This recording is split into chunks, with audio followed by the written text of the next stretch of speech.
defend myself and my children against two guys who have AR-15s. Tell me how. And you said yourself that the police may not make it there in time. Tell me how. You know what? The best chance you got in a situation like that is to get out the house. She just stated that they breached far. It's a piece that's 90 rounds of bullets firing through the home.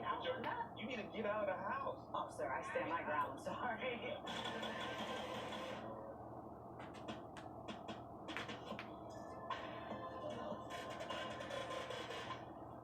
Thank you all for coming today. My name is Keegan Hamilton. I'm a correspondent with Vice News. Obviously, we couldn't get someone to represent every single perspective on this, but we've tried to get across the range here. We're here today to talk about guns. It's a polarizing topic, a controversial topic, and I think in some ways arguing about what to do about guns and gun policy is about as American as apple pie. Raise your hand if you've ever shot a gun. Now, keep your hand up if you currently own a gun. All right? Keep your hand up if you own more than one gun. Keep your hand up if you own more than 10. Polarizing topic, a controversial topic, and I think in some ways arguing about what to do about guns and gun policy is about as American as apple pie. Raise your hand if you've ever shot a gun. Now, keep your hand up if you currently own a gun. All right? Keep your hand up if you own more than one gun. Keep your hand up if a gun. Now, keep your hand up if you currently own a gun. All right? Keep your hand up if you own more than one gun. Keep your hand up if you own more than 10 guns. Keep your hand up if you own any AR-15s. How does shooting a gun make you feel? I feel powerful, I feel confident. Fun is pretty much what I'm thinking about, what I'm feeling when I'm shooting a gun. It's a good time. It's like Spider-Man with great power comes great responsibility. Determined, I guess, when I pick up a gun. Loaded, not loaded. Am I shooting? Am I shooting responsibly? It's always been a very neutral experience for me because of things like that where it's just about doing everything correctly. I usually feel tired after shooting a lot. A lot of the training is expensive, and as an instructor, I'm usually also teaching while I'm shooting firearms. Shooting a gun is exhausting. Like teaching people to shoot guns is even more exhausting. But it's exciting because you can empower somebody else. Like, after you may feel tired and exhausted, but these people might be that much safer because of what you taught them. How many of y'all are longtime gun owners?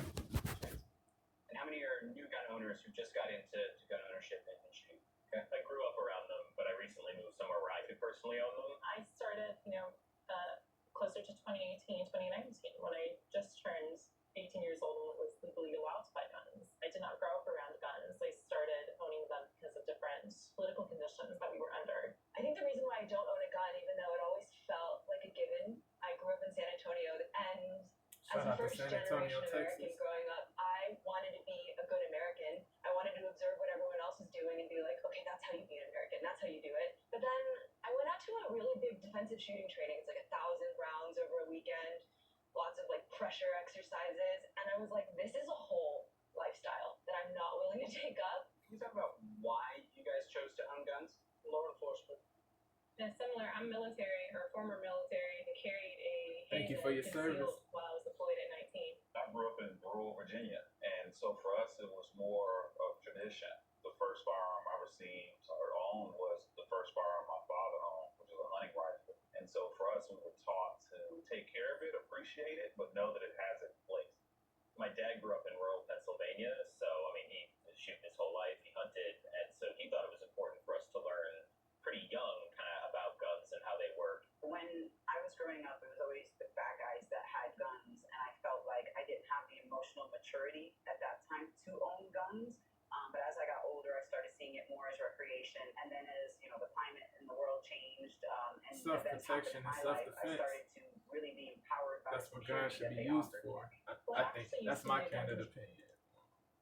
But as I got older, I started only for seeing it more as self-protection. recreation, and then as Protection of your family, of changed, yourself. and events happened in my life, I started to really be empowered by the security that they offered for me. Well, I actually used to be a gun control activist. And I feel like people should be able to,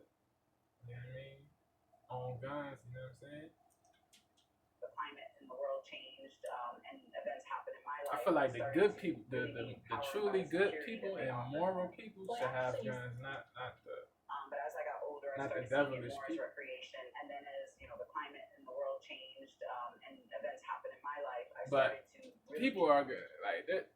Certain people are gonna get guns illegally, they're gonna, it's gonna, like, I don't think that's gonna end, like, the getting of guns illegally. Certain people are, if they want to kill somebody or if they want to take out people, they're gonna, yeah, bro, yeah. Certain people are gonna get guns illegally. They're gonna use guns for devilish reasons, for evil reasons, not for, yeah, bro. You got, yeah, bro.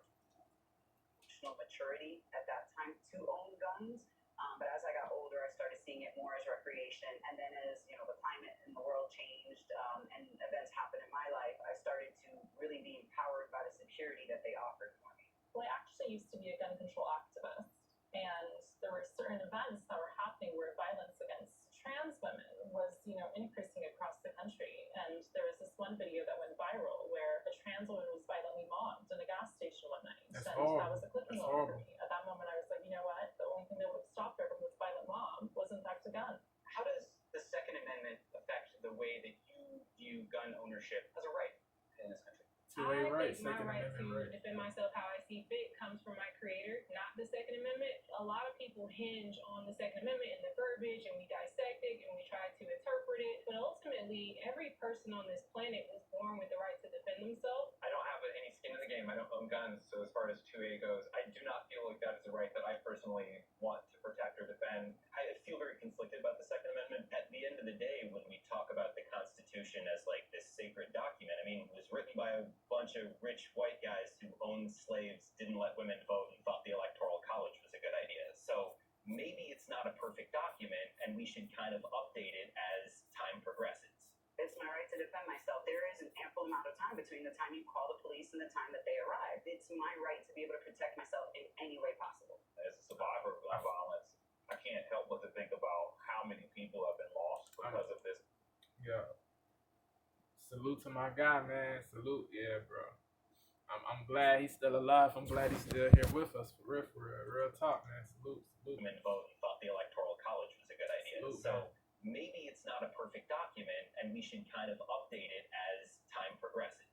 It's my right to defend myself. There is an ample amount of Indubitably, time between undoubtedly. the time you call the police and the time that they arrive. It's my right to be able to protect myself in any way possible. As a survivor of gun violence, I can't help but to think about how many people have been lost because of this perceived right or this outdated document. I feel like this debate around the Second Amendment is oversimplifying a really serious and complex issue.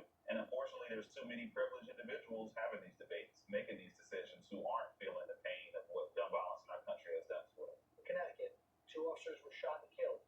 One guy is firing 80 rounds. One guy, I don't know if those 2 cops combined had 80 rounds. Now, I don't know how else they would have defended themselves other than a firearm, but it also comes out to who gets it out first. Personally, forget law enforcement, I have a 4.5-year-old son. I want to have a chance that, God forbid, I'm in a store and I see somebody down an aisle, or I hear a sound that sounds like a firearm, that there's a good chance that at least my son's going to survive. We're in a world where... Salute to that man. Salute to that dude, for real, bro. Salute to him as well, bro. Like, yeah, bro, you gotta protect it. You gotta protect your family, man. That's facts. You know what I mean? You should be able to have a gun to defend yourself, defend your family. That's laudable. That's praiseworthy. That's to be venerated, to be lauded. You feel what I'm saying? Yeah, bro. Yeah, the melanated, the chick that said that it's her right to defend herself. She was speaking facts, bro. You know what I mean? There's a certain, like, you can get killed before the police even shows up. You know what I'm saying? I think the police should like. I don't think that police should be defunded. I think defunding the police is trash, but that's garbage. That's illogical, irrational. But you know what I mean? People should be able to have guns and people should be able to defend themselves. You know what I'm saying? Because you could get, yeah, you might die before the popos show up. So yeah, bro. Yeah, man. Yeah, bro. That's all I'm gonna say, bro. Let me know what y'all think. I'm about to get up out of here. I appreciate y'all. I love y'all, man. I'm gone.